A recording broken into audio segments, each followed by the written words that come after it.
Marighella não é só o homem que puxava gatilho, mas era principalmente o homem que teorizava a luta revolucionária.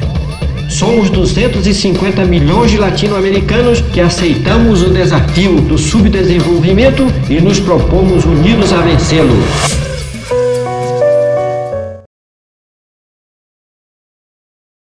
Bom, Carlos Marighella, esse sim é um grande herói nacional. Ele é atualmente um dos que mais está em evidência aí na esquerda, inclusive tendo sido homenageado por dois vagabundos lá na votação do impeachment.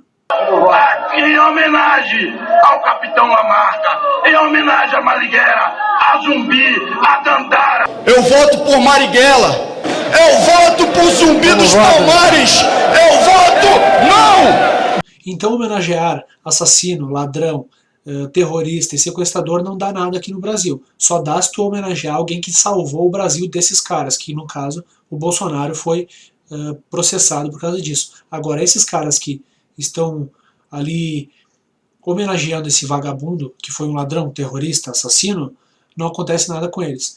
O Marighella foi um cara que agiu aqui no regime militar através da ALN, que é a Ação Libertadora Nacional.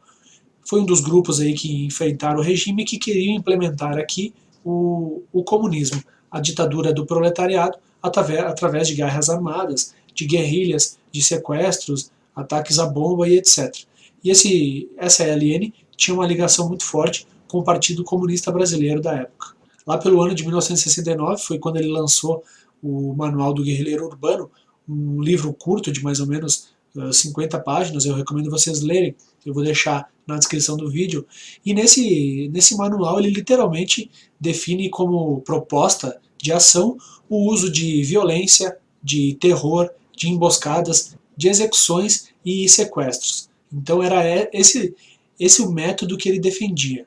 E ele diz que o objetivo claro dele é aniquilar o capitalismo e estabelecer um grande sistema, uma estrutura revolucionária social e política com as massas, né, e o proletariado no poder. Só que a gente sabe que não é assim que funciona.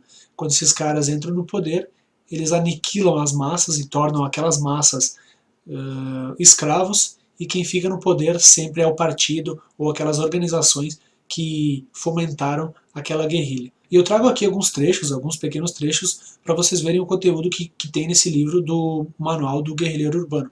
Então um dos trechos fala o seguinte: o guerrilheiro urbano é um inimigo implacável do governo e inflige dano sistemático às autoridades e aos homens que dominam e exercem o poder. O trabalho principal do guerrilheiro urbano é distrair, cansar e desmoralizar os militares, a ditadura militar e as forças repressivas, como também atacar e destruir as riquezas dos norte-americanos, os gerentes estrangeiros e a alta classe brasileira. Ele segue ali dizendo que para quem quer ser um bom guerrilheiro tem que ter um bom entendimento político, e dois livros que ele cita logo no início é um do Che Guevara, que é Guerra de Guerrilha, por Che Guevara, e o outro é Memórias de um Terrorista. Então são dois livros bem interessantes que ele indica para os guerrilheiros estudarem. Mais adiante ele traz a característica fundamental e decisiva do guerrilheiro, que é um homem que luta com armas. E os objetivos essenciais do guerrilheiro é a exterminação física dos chefes e assistentes das Forças Armadas e da Polícia, e B, a expropriação dos recursos do governo e daqueles que pertencem aos grandes capitalistas, latifundiários e imperialistas, com pequenas expropriações usadas para o mantimento do guerrilheiro urbano individual e grandes expropriações para o sustento da mesma revolução. Aqui ele cita alguns tipos de armamentos que são necessários para as missões do guerrilheiro urbano, que são coquetéis Molotov, gasolina, artefatos caseiros tais como caixas de tubos e latas, bombas de fumaça, minas, explosivos convencionais tais como a dinamite e cloreto de potássio, explosivos plásticos, cápsulas de gelatina e munições de todo tipo são necessárias para a missão do guerrilheiro urbano. Então nesse livro ele simplesmente ensina a guerra, ensina a morte, ensina como matar principalmente o pessoal do regime militar. E para finalizar aqui, ele traz alguns modelos de ação que os guerrilheiros devem agir, devem utilizar, que são assaltos, invasões, ocupações, emboscadas, táticas de guerra, greves e interrupções de trabalho, Então eles iam nas empresas e faziam greves, algo que os sindicatos fazem até hoje. Deserções, desvios, tomas, expropriações de armas, munições e explosivos, libertação de prisioneiros, execuções, sequestros, sabotagem, terrorismo, propaganda armada e guerra de nervos. Então é um manual completo, esse manual realmente é completo, depois ele desmembra cada uma daquelas partes, como fazer, como agir. Por exemplo, assalto, aí ele pega e mostra como deve ser feito, sequestros, como devem ser feitos. Então é um manual completo, realmente.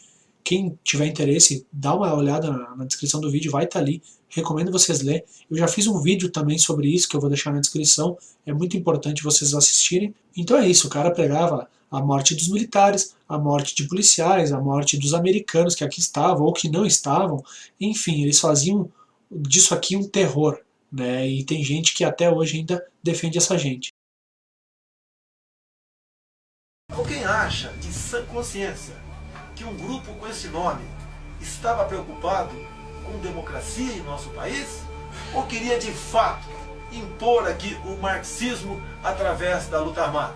A ALN, então, que é a Ação Libertadora Nacional, ela surgiu ali por volta de 67, quando o Marighella saiu do Partido Comunista Brasileiro e foi até Cuba para uma convenção, uma conferência que teve, que era a Organização Latino-Americana de Solidariedade em Havana. Ele foi para lá, foi nessa convenção e voltou para cá decidido a formar essa guerrilha.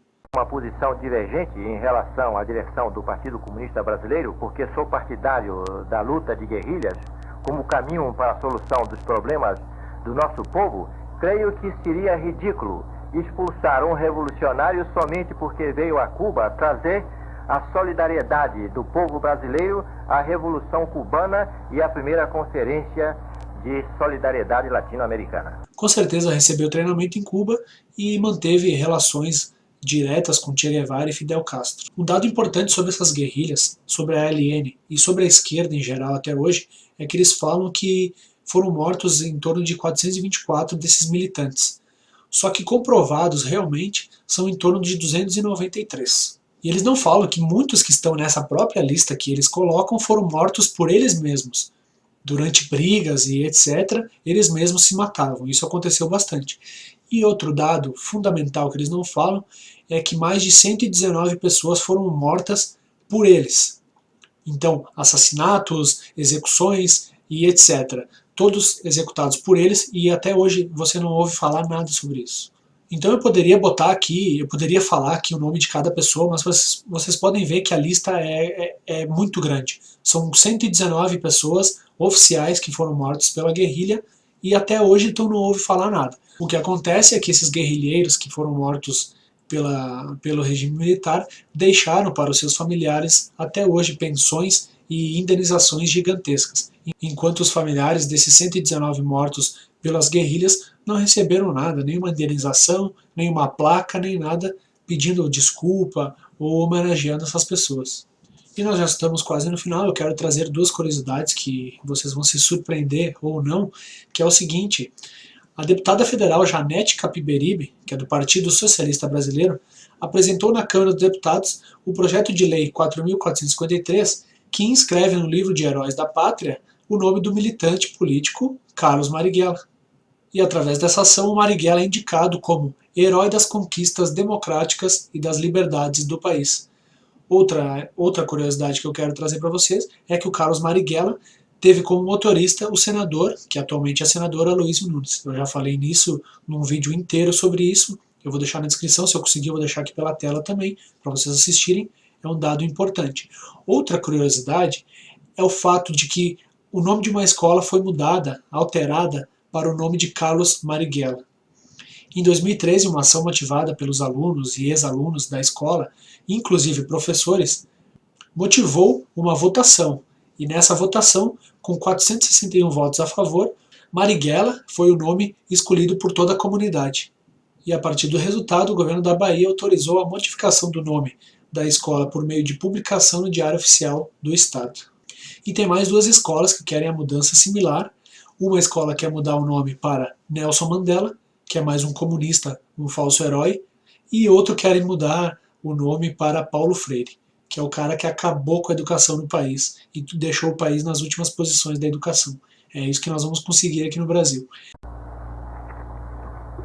O que nós, revolucionários, comunistas, que estamos empenhados na luta armada, que temos a firme convicção de que só a luta armada resolverá a situação brasileira, o que nós revolucionários, o que nós comunistas estamos pensando é que, em face da situação brasileira e das organizações que ali existem, o que deveríamos fazer era procurar lançar a luta de guerrilhas na área rural do país, sem nos preocuparmos em que qualquer das organizações existentes tomasse a iniciativa. E a última curiosidade é o seguinte, que devido a esses feitos maravilhosos do Marighella, a família dele recebeu algo em torno de R$100 mil como indenização através da Comissão dos Desaparecidos Políticos, que foi uma comissão criada pelo governo do Fernando Henrique Cardoso. E a Clara Charife, que é a ex-mulher dele, tem direito a uma pensão vitalícia de R$2.520. Com certeza esse valor hoje deve ter aumentado. Então Marighella foi morto em 1969 numa emboscada feita pela polícia e até hoje é tido como herói. A sua família recebeu pensões, enquanto a família das pessoas executadas por ele não receberam nada. Então esse é mais um herói de esquerda, um cara que queria implantar aqui o comunismo através de guerrilhas, através de assaltos, de bombas, de sequestros e etc., botando literalmente o terror aqui no país. Esse é o cara que é cultuado pela esquerda e infelizmente cultuado por muitos jovens, como a gente pôde ver, inclusive vencendo uma eleição para a troca de nome de uma escola. Então é uma geração que eu considero praticamente perdida, essa geração de jovens que tem algo em torno de 25 anos para baixo. É uma geração perdida que tem esse tipo de gente como herói.